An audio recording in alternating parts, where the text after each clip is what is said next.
Forest department भी और finance भी इनके पास है। एक ऐसी हस्ती उनके साथ जो विराजमान है, जो किसी तारीफ की मोहताज नहीं, और खासकर हमारे ट्राइबल और लोकल्स लोगों के दरमियान में जो जिसने एक मकाम बनाया दिलों में, और नाम भी उनका रोशन है। और हम खुदा से दुआ करते रहे कि हमेशा रोशन जग में रहे। इनका नाम रोशन जगी साहब, प्रिंसिपल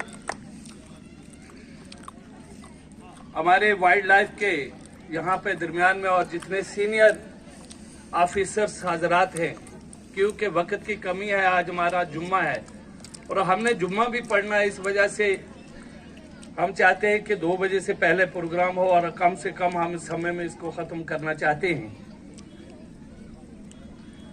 बेस्ट सिटीजन हमारे गांव के यहाँ पे जो विराजमान हैं, जिनमें सबका सरपंच शहबाज सिंह जी हमारे दरमियान में वकील एडवोकेट बैठे हुए हैं। स्टेट कमेटी के चौधरी इकबाल साहब जो फॉरेस्ट के मेंबर रहे हैं, चौधरी फरीद साहब जो यहाँ पे मानसर से आए हैं, शौकत सरपंच साहब हैं, इकबाल साहब हैं, बहुत से लोग हैं। बहुत से मेरे साथियों ने यहाँ पे बातें रखी। आज के इस वुड जो लैंड डे है, इसके मौके पे मैं ये कहूंगा कि हम लोग जो हैं ट्राइबल लोग, सर वो उस ग्लेशियर से जहां चाइना का बॉर्डर अक्सर हमारी भेड़ बकरियां छूती हैं, और जब हम सर्वे देखते हैं आपकी झीलों का, तो ऐसी ऐसी झीलें वहां पहाड़ों में मौजूद हैं जिनको अभी तक नक्शे पे नहीं लाया गया है। अगर आप मत्ती गावरन से वार्ड 1 की ओर चला जाएं और वहां पे सेंट्रल प्लेस में जो मरगन टॉप है, उसकी इस साइड उस ऊंचे पहाड़ के दामन में आप जाएं और भगवान का एक करिश्मा देखें कि 3 किस्म की झीलें हैं वहां। लाल किस्म का रंग, पीले किस्म का रंग और हरे किस्म का रंग है। देखने में अपने आप का एक पूरी दुनिया का एक अजूबा है जो अभी तक हमारी आंखों से उजल है, कोई दिखा नहीं पाया इन चीजों को, क्योंकि ट्राइबल लोग जानते हैं। और बहुत सी ऐसी झीलें हैं। जनाब, यहाँ पे बात हो रही थी मानसर की और सुरुईसर की। मैं समझता हूँ मानसर सुरुईसर एक ऐसा पवित्र स्थान है जो यहाँ के लोगों की सिर्फ जज्बात के साथ नहीं, बल्कि बहरीनी लोग भी जो है हमारे भारतवर्ष से यहाँ पे इस तीर्थ स्थान को देखने के लिए बहुत से लाखों की तादाद में आते हैं। मानसर का चाहिए नाग मंदिर हो, यहाँ का पवित्र स्थान सुरुईसर का हो, और यहाँ पे जब हम सबसे बड़ी बात जो आप कह रहे हो कि प्रवासी परिंदों की बात की, हमने आज से 20 साल पहले जो चीज देखी थी वो ये थी कि हम झील में तैरते हुए लाखों परिंदों को दिन को देखते थे, अक्सर हम जब स्कूल जाते थे।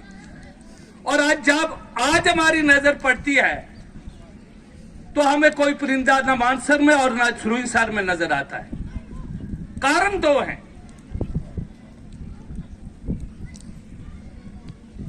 आबादी, लोग, टूरिस्ट जो आता है वो देखने के लिए आता है, इसमें कोई शक नहीं।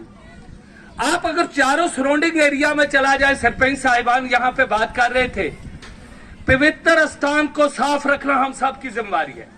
हुकूमत की इतनी नहीं जितनी हम लोगों की जिम्मेवारी है।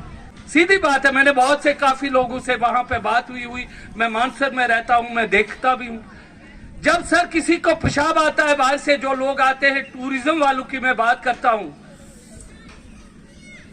उन्होंने किसी भी एरिया में आप चला जाए कोई टॉयलेट नहीं रखा है कि जो जाके बाहर लोग खुलेआम में पेशाब करते हैं, और जो बारिश होती है और सीधा पानी में चला जाते हैं, प्रवासी परिंदे उससे नफरत करते हैं और भाग जाते हैं। उस पानी गंदे के माहौल में कैसे आएंगे प्रवासी परिंदे? सबसे बड़ा कारण यह है। दूसरे नंबर, हमारी जो किश्तियां आजकल इंसानी एक मदाखलत का बीच में किश्तियां, बोट वगैरह जो दाखिल हो गई हैं, और जब इंसान झील के बीच में घुसता है, चलता है, उसने कुरकुरा भी फेंकना है, उसने और बहुत सी चीजें फेंकनी है, और उससे भी एक प्रवासी परिंदों के माहौल पर गहरा असर पड़ा है। मेरी गुजारिश है जनाब से कि इस माहौल को जिंदा रखने के लिए अब आप देखें साहब, जो बीच की मछलियां हैं वो दिन ब दिन आगे बढ़ती जा रही हैं, और जमीन जो साइटों की है वो लैंड स्लाइडिंग करती जा